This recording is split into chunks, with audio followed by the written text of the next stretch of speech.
Aujourd'hui, Zouzou, je te montre comment se forment les différents plis en couture. Tant mieux, car je suis tout mélangé. Prends plusieurs bandes de papier, une règle et un stylo. Je te propose de réaliser 6 exercices de plis sur papier que tu pourras garder comme référence. Prends un morceau de papier, note le symbole endroit. Trace 3 repères à égale distance et nomme-les 1, 2, 3. Rabat le 1 sur le 3. Tu as formé un pli plat. 3 autres repères, rabat le 1 sur le 3, tu as formé un second pli, etc.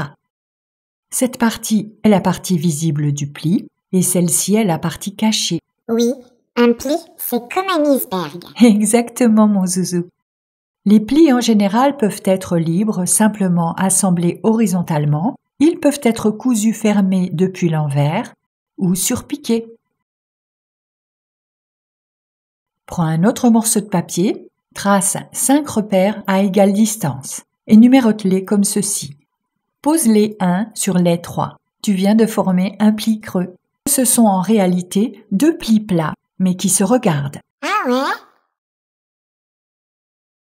Prends un morceau de papier, trace 9 repères à égale distance et numérote-les comme ceci. Pose les 2 sur le 0 et les 4 sur les 2. Tu viens de former un pli éventail qui est en fait un double pli creux. Cette fois, trace 7 repères à égale distance et numérote-les comme ceci. Pose les 1 sur les 3. Tu viens de former un pli rond.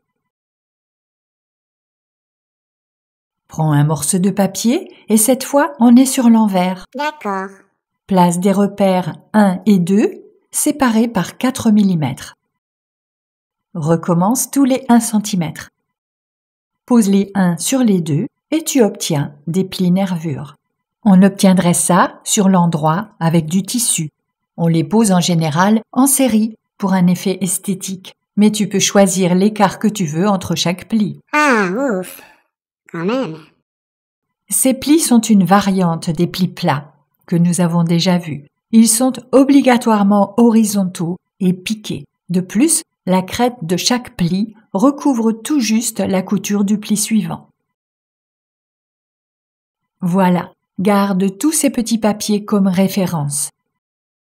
Avec le tissu, pour que le pli soit permanent, il faut le presser à la vapeur et pâte mouille. Mais surtout, le tissu doit contenir une part de synthétique dans sa composition, sinon cela ne marche pas. Tu as compris, mon zouzou? Tranquille. Tu as vu sur le site? Quoi, les DVD? Pas seulement, mais j'ai mis plusieurs articles sur la jupe plissée, petite fille et femme. Parce que c'est pas la même? Non, pour la femme, il faut tenir compte de la taille qui s'affine. Ah, et c'est pas trop dur? Mais non, et tu sais bien que si tu as une question, je suis là. Ah bah oui, c'est bien comme ça.